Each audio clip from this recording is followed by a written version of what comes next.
primeiro livro de Samuel, capítulo de número 30, do versículo 1 em diante, diz assim a palavra de Deus. Todos acharam? Diga amém. Quando Davi e seus soldados chegaram a Ziclag, no terceiro dia, os amalequitas tinham atacado o Neguebe e incendiado a cidade de Ziclag. Levaram como prisioneiros todos que lá estavam, as mulheres, os jovens e os idosos, e ninguém mataram, mas os levaram consigo. Quando prosseguiram seu caminho, ao chegarem a Ziclag, Davi e seus soldados encontraram a cidade destruída pelo fogo, e viram que suas mulheres, seus filhos e suas filhas tinham sido levadas como prisioneiros. Então Davi e os seus soldados choraram em alta voz, até não ter mais força. As duas mulheres de Davi também tinham sido levadas, Ainoã de Jezreel e Abigail de Carmelo, a que fora mulher de Nabal.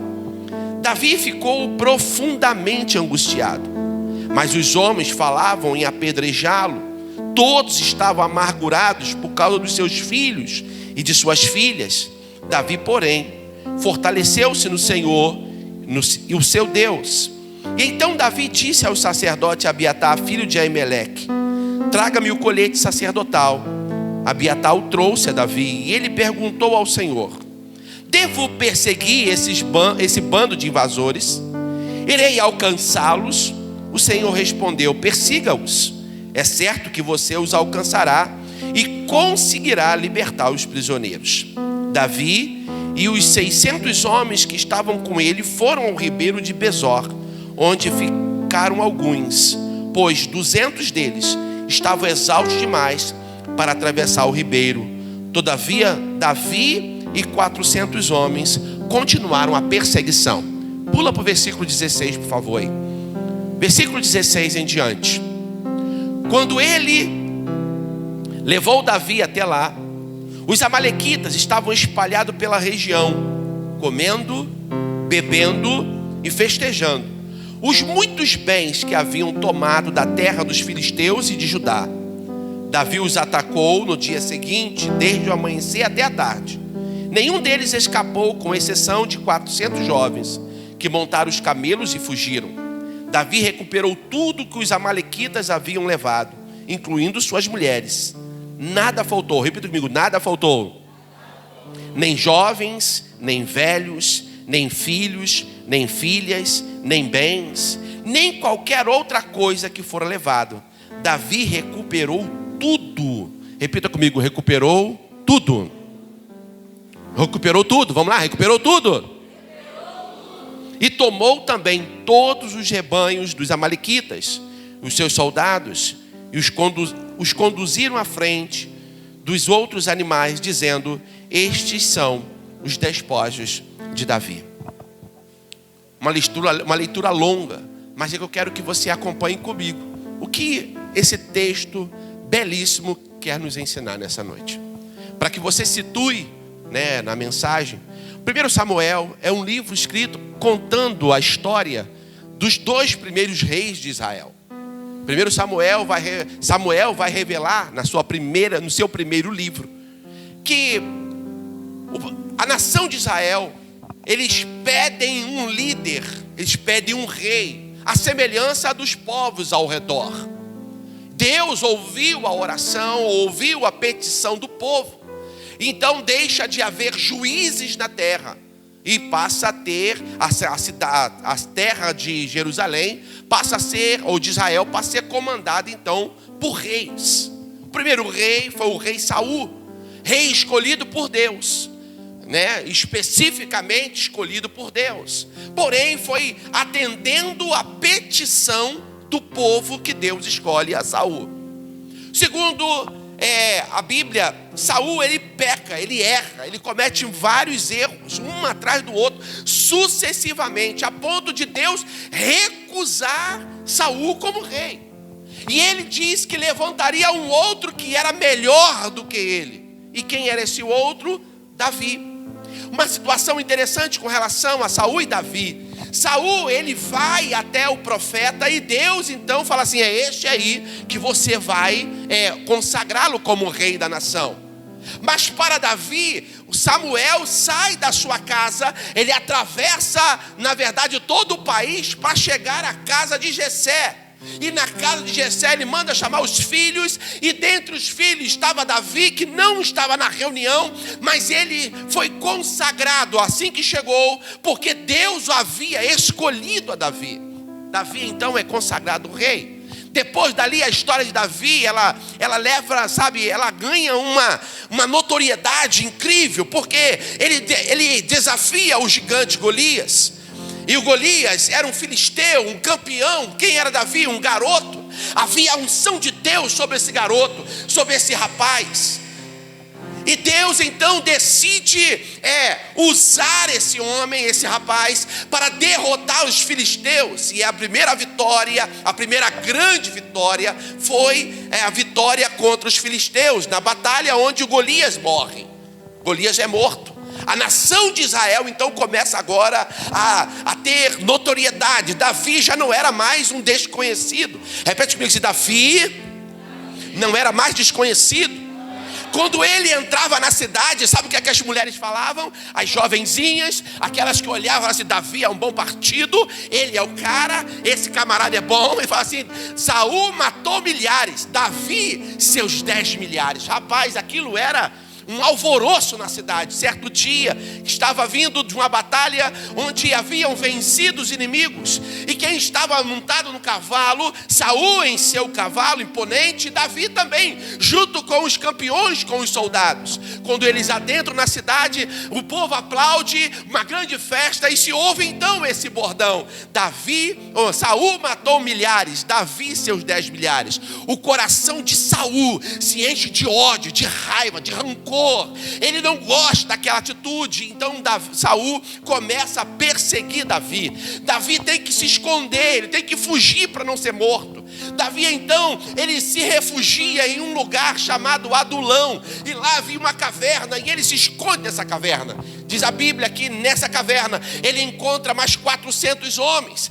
1 Samuel capítulo 22, versículo 2, diz que eram homens tristes, eram homens depressivos, eram homens endividados. Tem uma versão que diz que eram homens carregados de espírito, mas versículo 22 diz que todos aqueles que estavam em dificuldades, endividados, descontentes, eles se unem a Davi para se tornarem futuramente o seu exército. Esse exército que faria da nação de Israel uma nação vitoriosa, uma nação campeã. Mas então esse homem, Davi, juntamente com esses 400 guerreiros, começam a vencer batalhas. Porém, Saul continuou a persegui-lo. E nessa perseguição, um dia Davi teve uma excelente ideia: a qualquer momento eu vou morrer, qualquer momento a espada virá sobre mim e acabará com a minha vida. Então ele teve a brilhante ideia de não consultar o Senhor e de se refugiar junto com os seus inimigos. Davi então foge para onde o rei Aques governava na Filistia.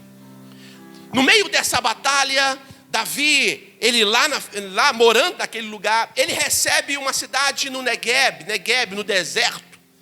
Uma cidade de nome Ziclag. Repete comigo assim, Ziclag. E Davi então mora em Ziclag. Ele, os 400 valentes, a sua parentela e mais outras pessoas. De maneira que o bando de Davi cresce. E agora já não era mais 400, eram 600 homens. Eram 600 valentes, 600 campeões que estavam do lado de Davi, guerreando, combatendo e vencendo batalhas ao lado de Davi. Porém, eles estavam em Ziclag e não ficaram lá pouco tempo. Eles ficaram lá cerca de 16 meses. 1 ano e 4 meses morando naquele lugar. Até que um dia o rei Aques, ele decide lutar contra Israel. E chama Davi para lutar do seu lado. Davi então aceita o desafio e vai lutar ao lado do rei Aques. E ele então é rejeitado pelos comandantes, pelos valentes de Aques. E ele tem que voltar para a sua terra. Ele volta para Ziclag. E quando ele chega, vê a cidade incendiada. E aí foi o texto que você acabou de ler comigo. A cidade estava incendiada, porque os amalequitas, enquanto eles saíram, eles aproveitaram a situação e saquearam a cidade. Quero passar aqui algumas lições que esse texto nos ensina, e eu queria que você acompanhasse comigo, a partir do verso 3. Na verdade, 1 Samuel 27, versos 3.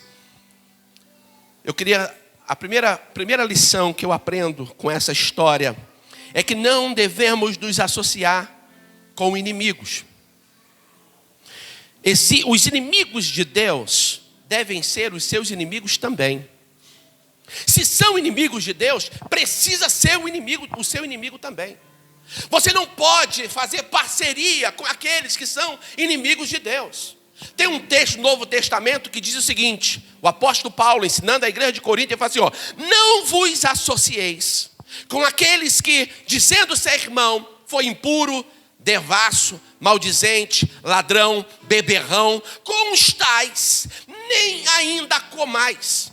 Nós devemos tomar cuidado que inimigo de Deus pode ser tem que ser o seu inimigo também. Você não pode se associar com ele, porque alianças erradas vai levar você a ter prejuízos. Davi não consultou ao Senhor antes de ir morar com o inimigo, nem perguntou ao Senhor se ele deveria pelejar aquela batalha. Ele simplesmente foi, e a sua decisão de ir àquela guerra acabou prejudicando a sua família. Segunda lição: o pior fracasso de um homem de Deus é ser bem-sucedido onde Deus não o colocou. Gente, isso aqui é muito grave. 1 Samuel 29, versículo 9. Davi, ele era bem-sucedido enquanto estava morando lá naquelas terras. Davi vencia batalhas. Enquanto estava na Filistia, ele vencia, ele combatia, ele tinha vitória, ele era aplaudido, ele era benquisto, até o rei inimigo se tornou amigo de Davi. Olha que situação incrível. O pior fracasso de um homem de Deus é ser bem-sucedido onde Deus não colocou. Davi e seus soldados eram bem-sucedidos. Eles eram vencedores. Ziclag, ali eles tiveram 16 meses. E em 16 meses, diz o texto 29, versículo 9, Aques respondeu: reconheço que você tem feito o que eu aprovo. Olha, irmãos, o inimigo estava satisfeito, estava feliz com o rei Davi. Nós devemos tomar cuidado, porque você pode estar fazendo o teu inimigo ficar feliz com as suas atitudes. Se é inimigo de Deus e ele está feliz com você, a Bíblia nos ensina que nós não podemos agradar a dois senhores. Ou você agradará a Deus, ou você agradará a Satanás. Não dá para escolher, sabe? Eu vou fazer o seguinte: eu vou ficar aqui no território neutro. Não tem como ficar neutro. Certa feita, Elias, o profeta, ele se reúne com o povo no Carmelo e ele pergunta ao povo: até quando vocês vão titubear entre dois pensamentos? Se Deus é Senhor, serve a Deus. Mas se vocês acham que Baal é o Senhor, então sirva a Baal. Nós não podemos ficar, em cima do muro. Sabe o que aconteceu? Davi ficou 16 meses morando em Ziclag. Não perguntou ao Senhor para ir para Ziclag, não orou ao Senhor enquanto lá esteve. Davi era um adorador, repita comigo: Davi era um adorador. Não existe na Bíblia nenhuma relação de nenhum louvor composto enquanto ele morava em Ziclag. Sabe o que é isso para um adorador? Há um louvor que diz: quem já pisou no Santo do Santo não sabe viver em outro lugar. Mas Davi se acostumou viver longe de Deus. Ele se acostumou a estar longe do Senhor. E havia um porquê. Não, eu estou aqui porque o meu rei está me perseguindo. Irmãos, não justifica o seu erro com outro erro. Terceira lição: não construa o seu sucesso sobre os escombros da sua família. Davi foi para Ziclag, mas Davi não morava em Ziclag. Em Ziclag morava a sua família. Davi estava no campo pelejando. Algumas dessas guerras de Davi estavam há 7 dias, há 8 dias, há 15 dias, há 1 mês, há 5 dias, há 2 dias, há 3 dias de viagem. Sabe o que significa isso? Enquanto Davi estava pelejando, a família estava desprotegida. Davi e seus valentes, para pelejarem a batalha do rei Axe, saíram à guerra, deixando suas casas, esposas e filhos totalmente desprotegidos. Olha o que vai dizer 1 Samuel capítulo 28, versículo 2. 1 Samuel capítulo 28, versículo 2. Davi e Axe, então saberás que o que o teu servo é capaz... Irmãos, Davi estava dizendo isso para o inimigo. E quando a gente lê assim, parece que havia realmente amizade. E para você conseguir se fazer amigo do inimigo de Deus, você se torna também inimigo de Deus. E Davi disse para esse inimigo de Deus. Davi fala para ele, olha, você vai ver o que eu sou capaz de fazer. Aque respondeu, muito bem, eu colocarei você sobre a minha guarda pessoal. Irmãos, ele se associou ao inimigo. Enquanto lutavam uma guerra que não era sua, a família dele fica desprotegida. Os amalequitas então entram em Ziclag, pega as esposas, os filhos, os anciões, todo o patrimônio, incendeia a cidade, porque Davi estava destruído, ou melhor, estava distraído, lutando uma guerra que não era dele. A família, quero que você entenda isso, a família ela é a base da sociedade. E o inimigo, e acaba por ser a base, ela acaba se tornando alvo do inimigo. O inimigo tem pelejado contra as famílias há muito tempo. Só que antes ele pelejava de forma velada, hoje não, está clara. Ele luta contra a sua família. Ele quer destruir, porque ele destruindo uma família, ele destrói uma sociedade. Ele destrói a igreja. Ele destrói, um futuro. Ele destrói uma nação. O que nós vemos hoje, irmãos? Um povo que se tornou anarquista. Eles são do contra, e pouco interessa se o que estão fazendo é para o bem da família, desde que valorize, ou seja, desde que o aplauda, desde que coloque ele no pedestal, desde que esteja favorecendo ele, pouco importa os outros.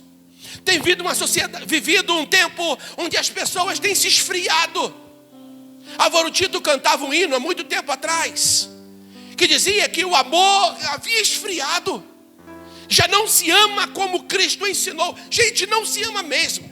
E o amor vem se esfriando de forma gradativa. Mas nos últimos dias, é pai contra filha, filho contra pai, é marido contra a esposa contra o marido, é vizinho. Irmãos, é uma confusão. E o pior, isso acaba refletindo aonde? Dentro da igreja. Aí não entendemos por que o milagre parou de acontecer. Irmãos, o milagre nunca parou de acontecer. O milagre continua acontecendo na igreja do Deus vivo. Eu faço parte da igreja do Deus vivo. Tem alguém comigo aqui nessa noite em nome de Jesus? Eu faço parte dessa igreja. Mas para alguns, eles passam de largo. Então eles ficam em busca, porque eles estão ali para ver milagres. Irmão, se você veio aqui só para ver milagre, eu quero dizer uma coisa: Deus está fazendo milagre, mas Ele não quer que você veja, Ele quer que você participe do milagre também. Porque enquanto a gente está ali para assistir o milagre, a nossa família está sendo destruída. E tem gente vendo a família destruída e tranquilo. Tá de boa, tá tranquilo, tá de boa. A família está aniquilada, mas não, ele está bem. Está dando para ele, se divertir, então tá legal. Eu vou na igreja uma vez por semana. Tá bom, tá tudo tranquilo. Irmão, não está tudo tranquilo, não. Você não pode descansar enquanto a família está sendo prejudicada. A outra. O inimigo não brinca, ele vem com ímpeto contra a família, causando prejuízos. Para a família de Davi, o prejuízo foi grande. Ele incendiou as suas casas. Ele roubou o seu patrimônio. Levou a sua família como cativo. Feriu as pessoas. Impediu a família de ser feliz. Ele podia ter matado a família, mas Deus ainda preservou a família de Davi e toda a família dos soldados. Eles foram para o cativeiro, mas não morreram, porque a ideia dos amalequitas era vendê-los como escravo. Tu imagina, dentro de casa havia liberdade, quando os amalequitas agora eles eram escravos. Desde a criança do colo até o mais velho, todos eram escravos. Se há festa no terreno do inimigo, tem choro no acampamento dos filhos de Deus. Aí a gente já entra em 1 Samuel capítulo 30. O povo estava triste. Os soldados estavam tristes. Estavam angustiados. A Bíblia fala que Davi, ele chora. Ele se angustia. Os soldados choraram, se angustiaram. Por quê? Porque eles olharam para Davi e, de certa forma, fizeram de Davi a bola da vez, o culpado. E é sempre assim. Eu quero dizer algo para você. Quando há alegria no acampamento do inimigo, tem tristeza na tua casa. Quando há alegria na tua casa, tem tristeza no acampamento do inimigo. O inimigo não quer que você seja feliz. Ele nunca vai festejar com a tua felicidade. O desejo dele é que você fique para baixo, depressivo, angustiado, chateado. O desejo dele é ver isso, porque agora as famílias estavam destruídas, as mulheres longe, os filhos longe. Davi e os seus soldados chegam agora e é solidão, angústia. Olha o que vai dizer o versículo de número 4, versículo 4 de 1 Samuel capítulo 30, diz assim a palavra de Deus: então Davi e os seus soldados choraram em alta voz, até não terem mais força. Olha que situação.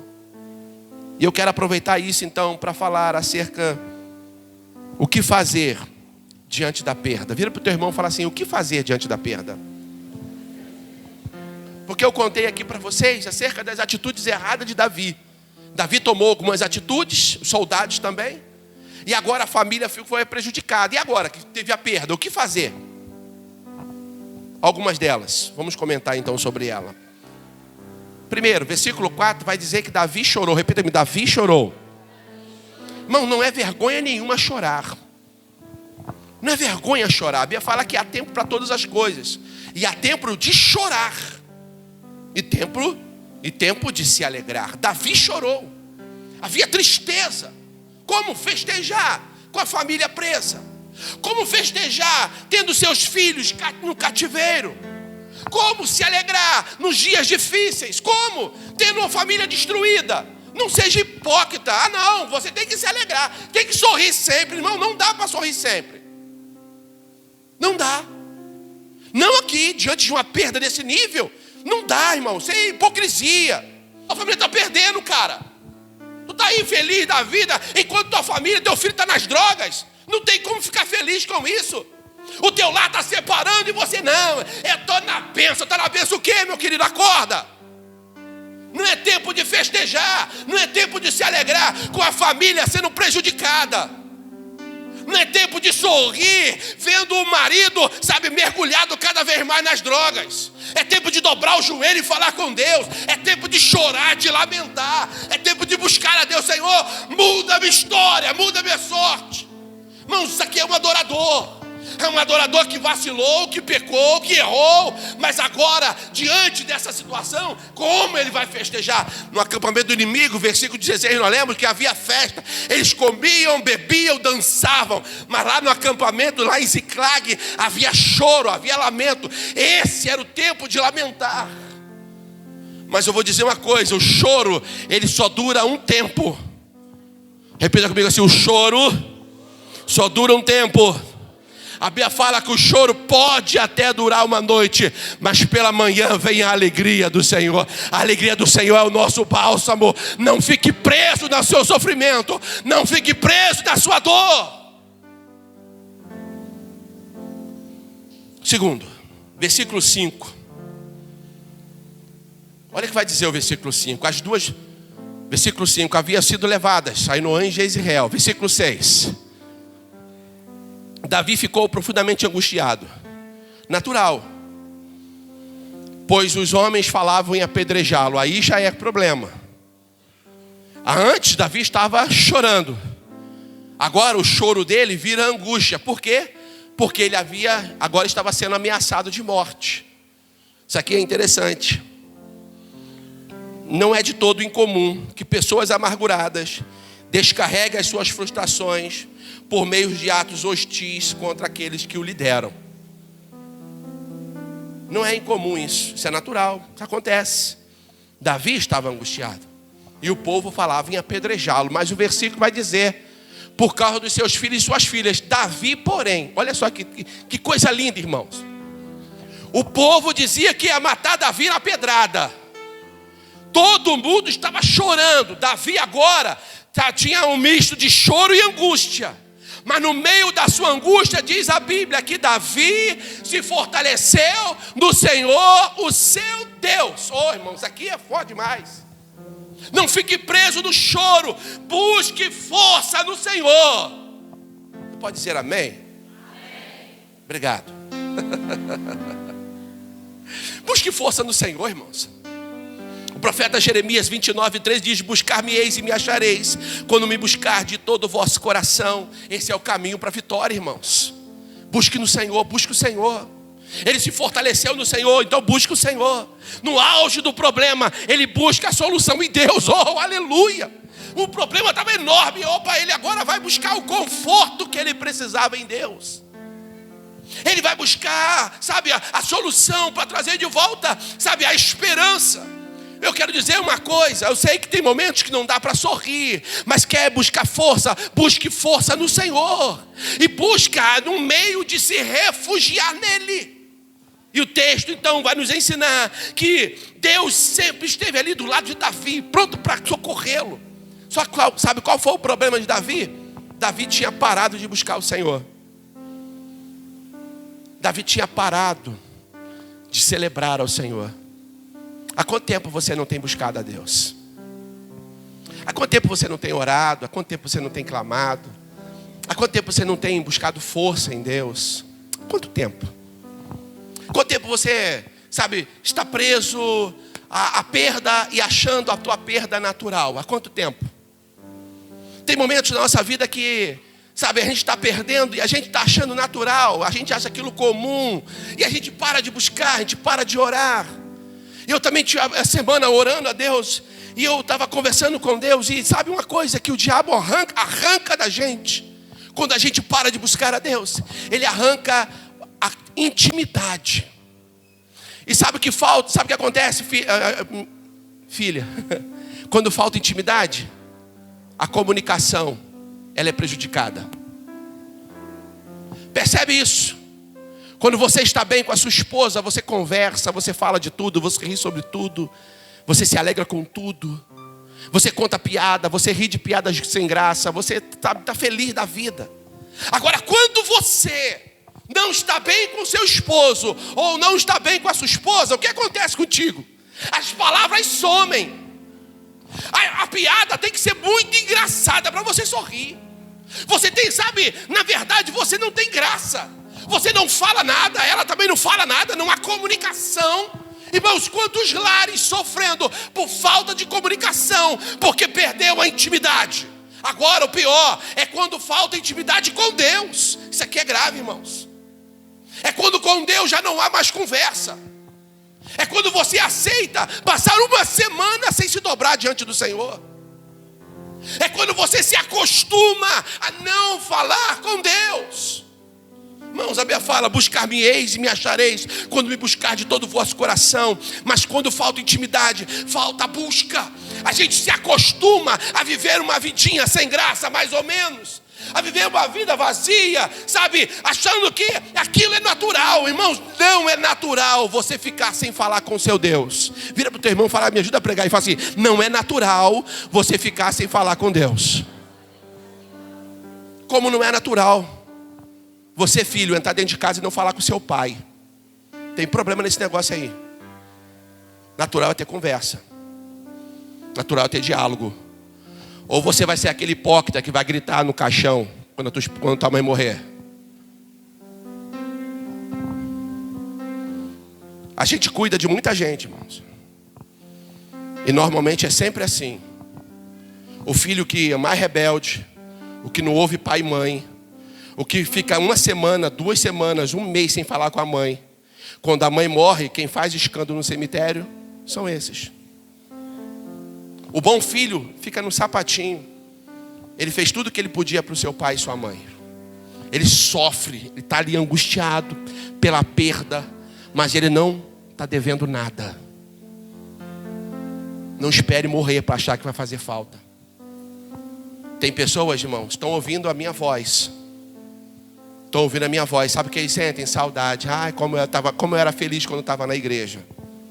Como era bom quando eu adorava a Deus. Como era bom. Que tempo gostoso aquele. Aquele tempo era maravilhoso. Irmãos, e por que você não volta? Por que continua distante? Por que não reata essa intimidade? Por quê? Por que não volta hoje e faz um concerto? Eu não falo com a minha mãe há tanto tempo. Por que não se consertam hoje? Por que não se ajusta agora? Por que esperar perder para valorizar? Não, irmão, valoriza agora. Esse é o tempo de nós valorizarmos a comunhão. Esse é o tempo. Talvez você tenha perdido. Pois é, ainda tem vida. E se tem vida, tem esperança. Volte a falar com a sua família. Vai em busca dela, irmão. A tua família é importante. Não espere morrer ou que alguém morra para você dizer assim, não, que saudade, como era bom. Não, irmãos, é agora. Esse é o momento. Davi havia perdido a intimidade com Deus. Quando você lê os capítulos anteriores, você vai ver Davi perseguindo de forma covarde. O capítulo 27 é um relato da história de Davi, onde Davi entrava nas cidades, matava criança, matava adulto, matava homens, matava mulheres, matava geral. Quando eu falei assim, a pior coisa que acontece para um homem de Deus é ser bem sucedido onde Deus não colocou. E Davi estava sendo bem sucedido. Quando chegava em Aques, quando chegava lá na Filisteia e perguntava, o rei Aques perguntava para Davi, Davi, como é que foi?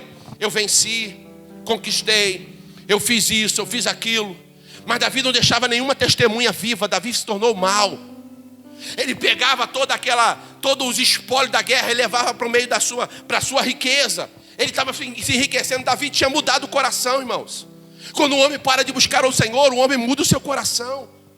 Assim é a história de Davi. Davi em Ziclag. Ziclag não é uma história de sucesso, não.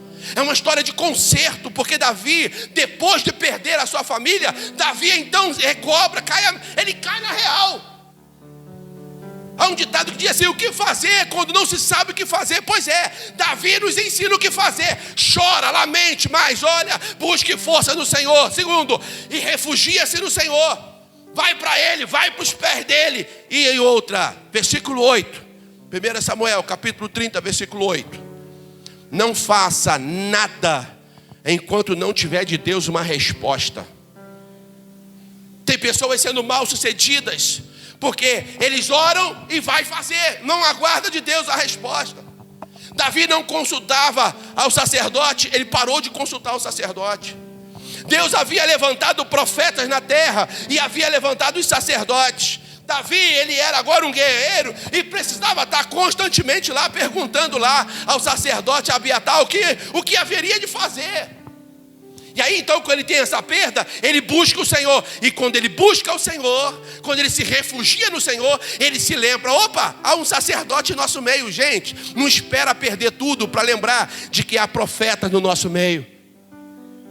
Não espera perder não, irmãos. Tem gente que só busca, Deise, socorro, quando já perdeu tudo, quando não tem mais o que fazer. Mas ainda assim, Davi nos ensina que ele vai consultar o Senhor.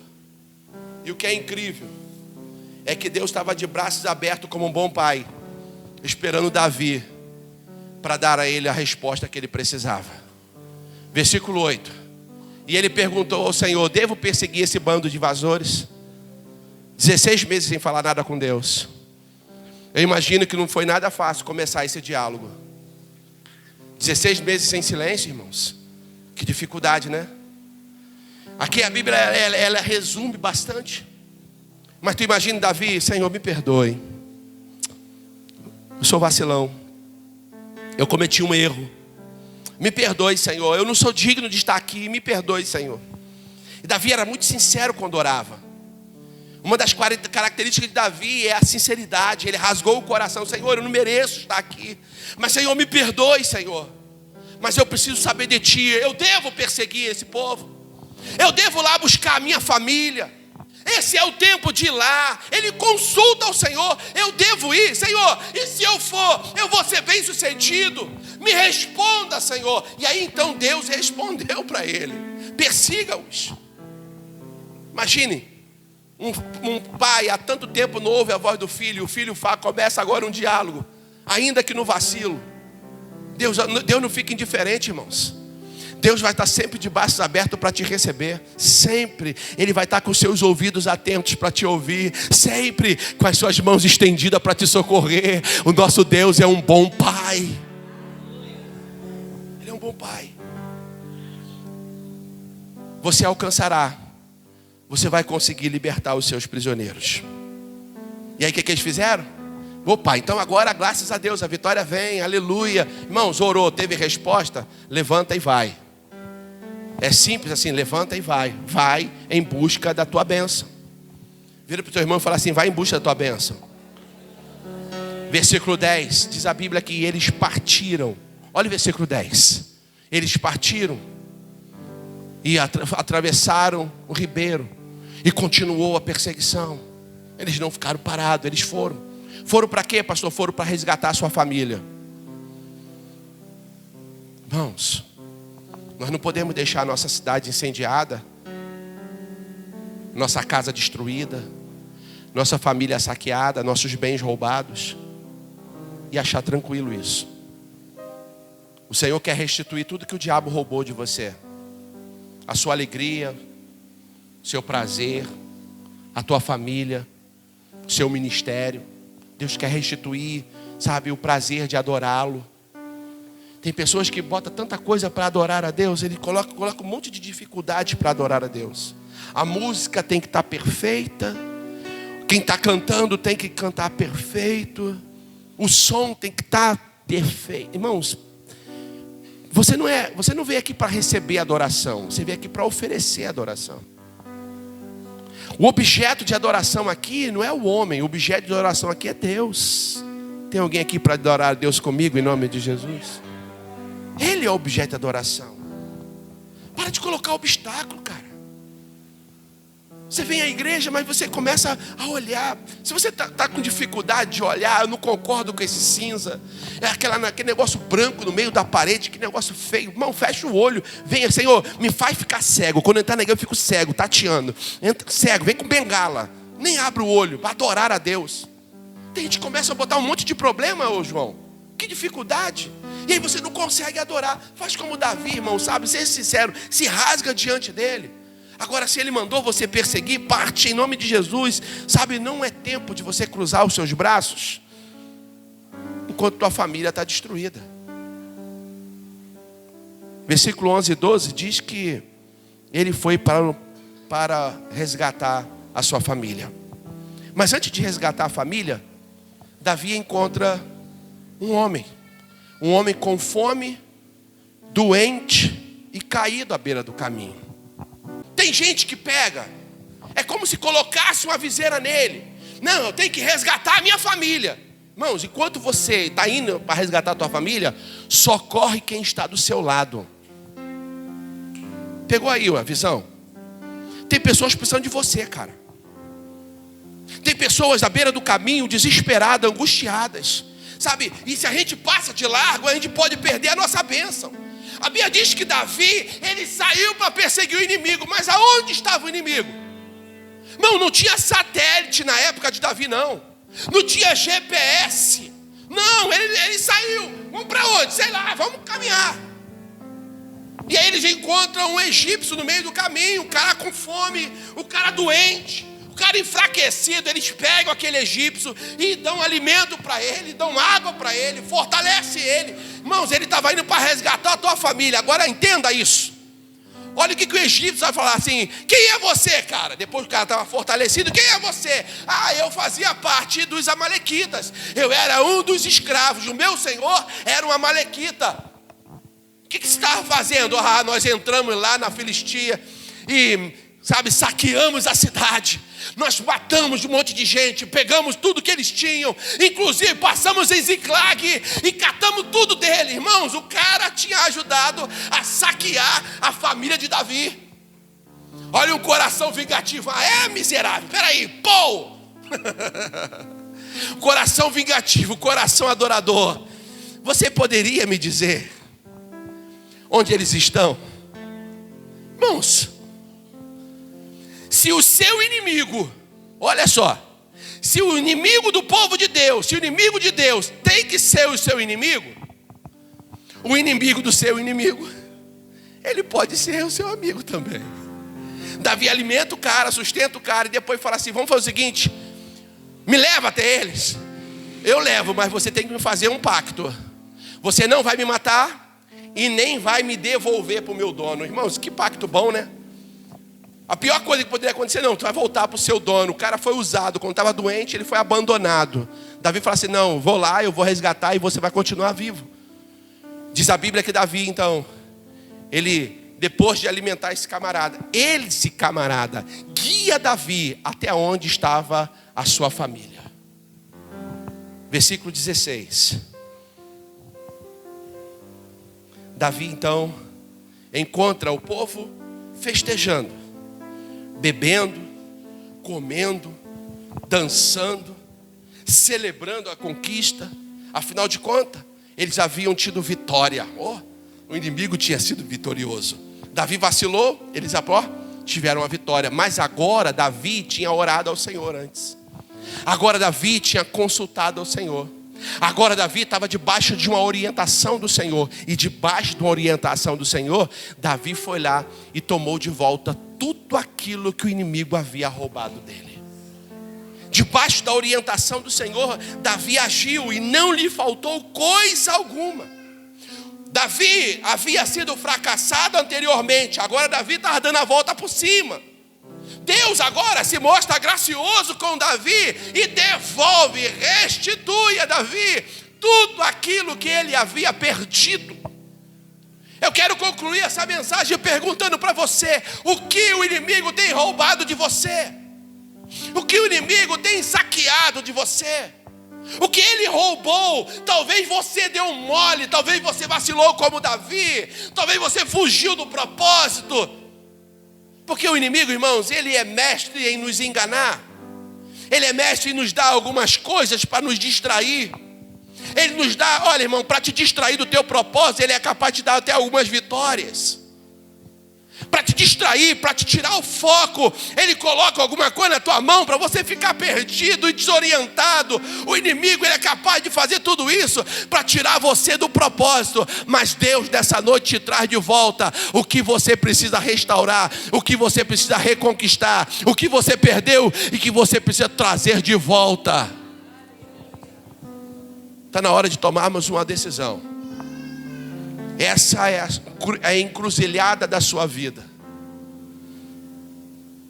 Antes de você resgatar o que você perdeu, você precisa enxergar espiritualmente o que está incendiado na tua vida. Talvez você veja aqui hoje, mas a sua casa está incendiada.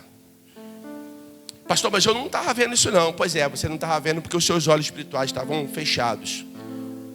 Mas agora você está sendo despertado. Talvez está faltando intimidade com você. Intimidade com a sua esposa. A conversa lá não passa do trivial. Bom dia, oi, estou com fome, já vou fazer. Espera aí, estou indo, fui. Que relacionamento sem graça. Talvez o vazio está na sua comunhão com Deus. Aquela oração rasa. Senhor, obrigado, Senhor, em nome de Jesus, amém. Cara, que coisa, né? Oh, misericórdia. Aquela oração da comida, passe mal, passe bem, em nome de Jesus, amém. Não tem intimidade nenhuma. Quanto tempo você consegue ficar conversando com Deus? Ou você é aquele tipo que dobra o joelho, 5 minutos depois, ai meu joelho, você levanta até assim, com cãibra, 5 minutos. Quanto tempo você consegue ficar conversando com Deus? Assim, não, eu sou servo de Deus. Beleza, tu é servo de Deus, mas se Ele quiser te usar hoje, você permitiria Ele te usar? Ou você acredita, não, eu ainda não estou preparado. Davi havia perdido, irmãos, perdido a família, perdido os seus bens. Talvez você está aqui, mas o diabo saqueou os seus bens. O que você vai fazer? Vai continuar do mesmo jeito? Vai fazer um churrasquinho para comemorar a perda? Tem gente comemorando a perda, gente. Olha, que coisa de louco. Está perdendo tudo, mas está achando aquilo legal. Não, a vida é boa, gente. Eu tenho que me alegrar. A Bíblia fala que eu tenho que me alegrar no Senhor. É no Senhor, irmãos. Sim, eu concordo com você. A tua alegria tem que estar no Senhor. Mas se você está perdendo, não é tempo de se alegrar. É tempo de chorar. Senhor, eu vou chorar. Há quanto tempo você não jejua? Há quanto tempo você não ora? Há quanto tempo você não se derrama diante de Deus? E você está achando que a vida está boa, está legal. A tua cidade espiritual está incendiada. O pergaminho foi roubado, foi tirado da tua vida. Não tem Bíblia mais. Você parou de ler a Bíblia no processo. Você não tem mais conseguido valorizar essa escritura. Você vai esperar te roubarem? Vai esperar ser proibido ler a Bíblia para você sentir o desejo de ler a Bíblia? Gente, eu estou falando coisa aqui muito séria. Uma das cenas mais terríveis que me aconteceu foi no período da pandemia. Eu saí da minha casa e vir de lá da minha casa aqui e não encontrar um carro, nenhuma pessoa no meio da rua. Gente, que cena triste. Não tinha uma pessoa, não vi uma pessoa, nenhum carro, as ruas completamente desertas. Mas sabe o que aconteceu naquele período? A pessoa fala, eu queria tanto ir para a igreja. Aí a pandemia acabou. Eu queria tanto ir para a igreja, mas agora tem o Facebook. Eu vejo pelo Facebook. Nada contra o Facebook, nós temos o culto online. Mas eu quero dizer uma coisa para você que está aí assistindo online. A pandemia acabou. Vem adorar com a gente, vem. É com carinho que eu falo isso para você. Está na hora, irmão, de mudar o nosso comportamento. Está na hora de assumirmos a nossa responsabilidade. Davi reconheceu que havia perdido. E ele então faz algo que muda a sua história.